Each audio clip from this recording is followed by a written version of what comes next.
Welcome back to Our Community. Susie Thomas with you this morning. We're joined now by author Forrest Pritchard. Good morning.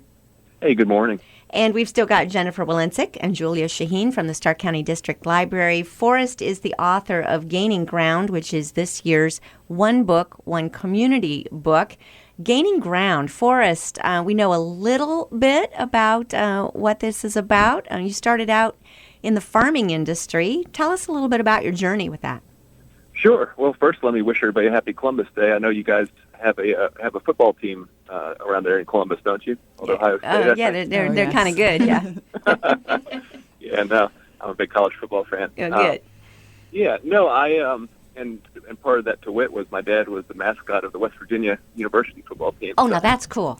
Yeah, we keep it pretty honest. But yeah, I come from a tradition where actually my parents weren't farmers.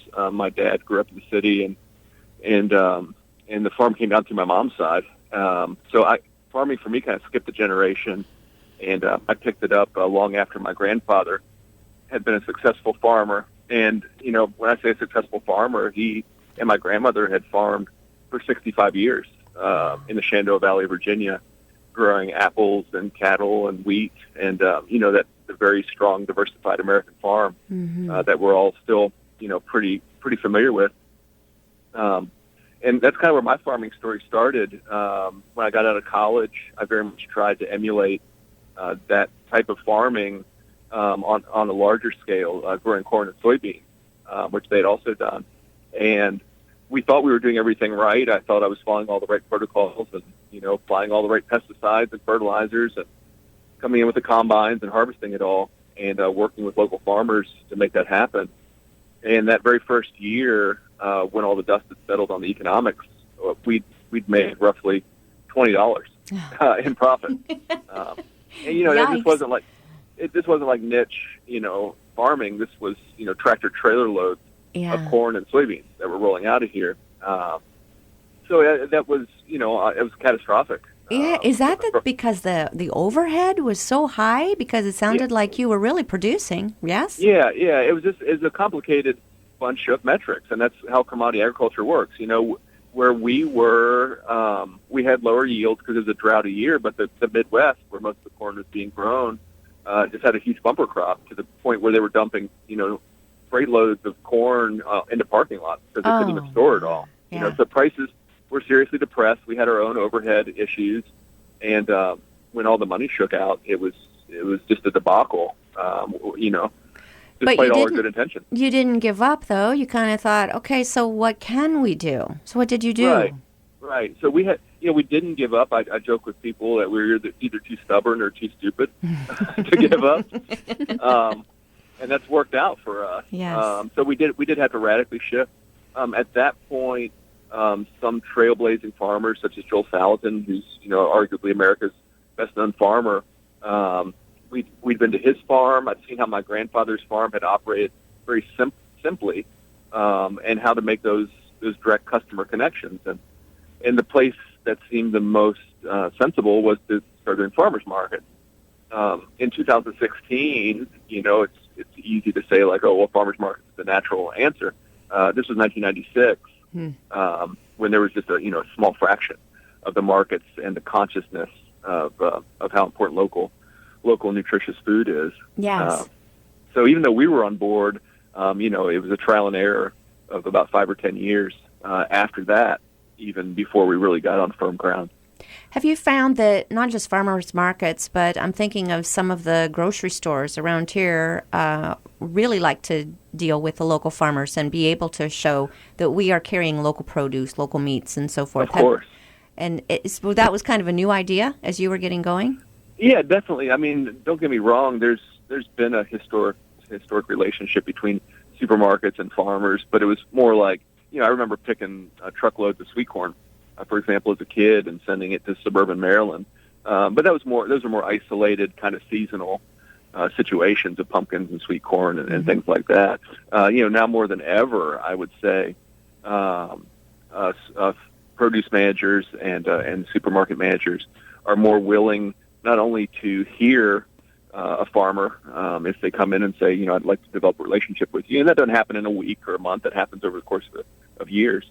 But they're those managers are actively seeking farmers out.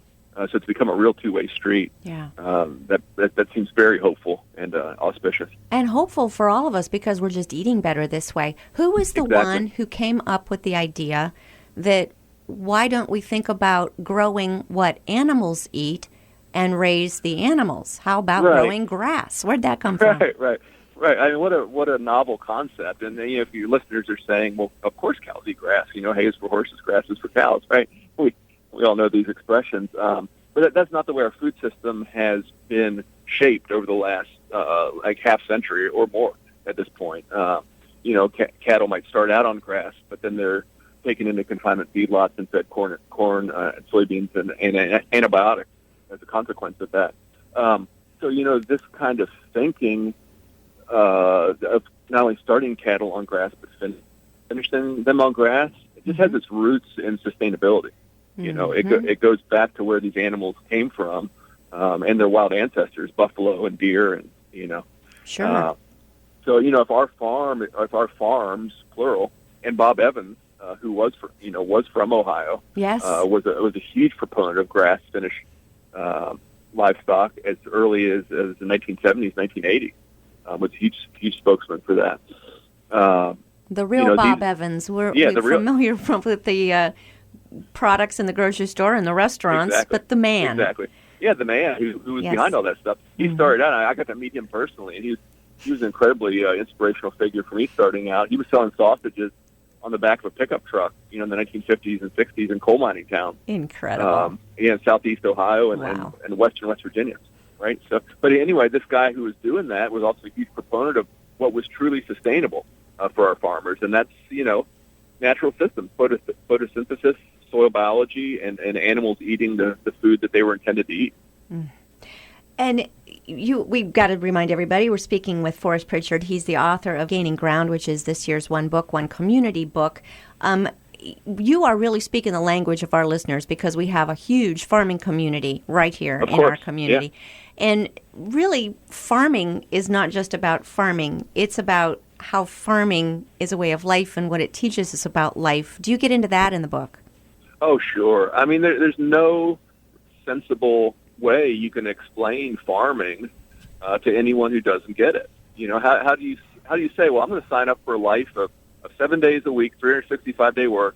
There's no guaranteed paycheck. I'm not going to get Social Security. There's no health care. I'm not going to ever be able to retire. Yeah, well, the line starts here. Yeah, I mean, talk about the line in the sand. I mean, how do you explain that thing, man? And the answer is you can't. Yeah. You can't. It's a faith-based argument. And, the people that we uphold the most in our society, our teachers and our policemen and folks like that, provide service.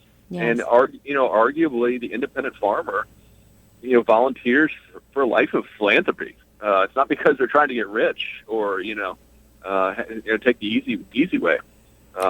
They are dedicating themselves to growing food, not just for their families, but for their community. And, I know that happens in Ohio. That's a very sacred place, the work that they do there. What would we do without the farmer? We would be very hungry without the farmer. Well, thank goodness you've also written a book, and not just one. You've got Growing Together Cookbook. Tell us a little bit about that one as well. Yeah.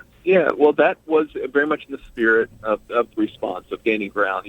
When I wrote Gaining Ground, I half expected somebody in Nebraska or Iowa to write back and say, well, that's good for that guy in West Virginia, / Virginia, but this will never happen in Nebraska or Kansas. And then I got quite the opposite reaction.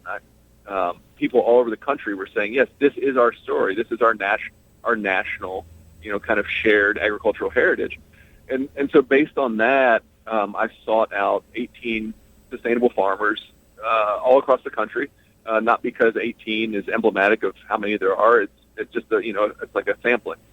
And I traveled with Molly Peterson, an incredible photographer. We traveled to all these different farms from the Puget Sound to Cape Cod to urban beekeepers in Dallas, Texas. And then the farmers shared their favorite recipes of what they grow.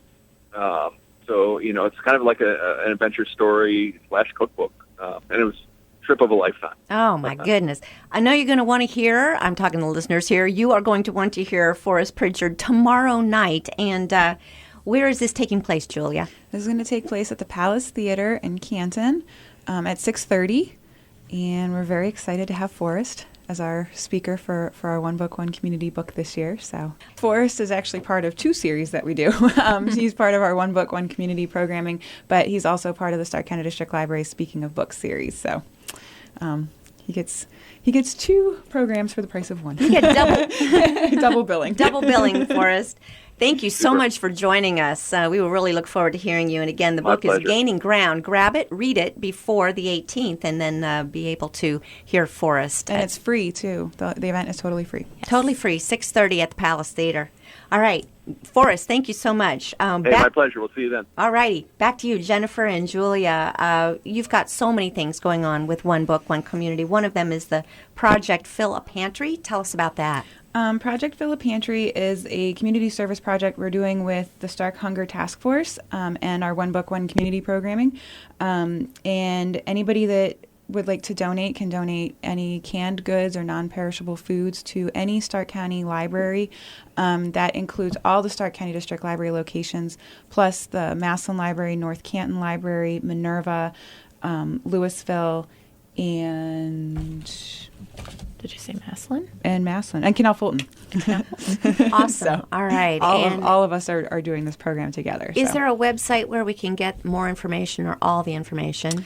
You can go to starklibrary.org/onebook, One Community, or you can look us up on Facebook. It's One Book, One Community, Stark County is the Facebook page. So. Real quick, other events that are associated with One Book?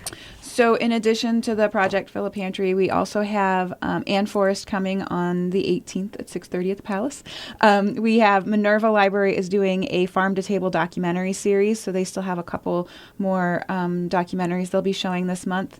Massillon has a couple programs. They'll be showing a documentary. They also have a Fall into Gardening program coming up. They have a speaker from the Spring Hill, and she's going to talk about frontier farming, early Ohio agriculture as well. So, goodness. And then we have book discussions at all the libraries still to come. So, any more information anybody needs, they can go to the website or check us out on Facebook, and they should be covered. No excuse to be bored around here. Exactly, because they're all free. Goodness. Jennifer Walencik, Julia Shaheen, thank you so much for all you do in our community. Thank you. Thank you.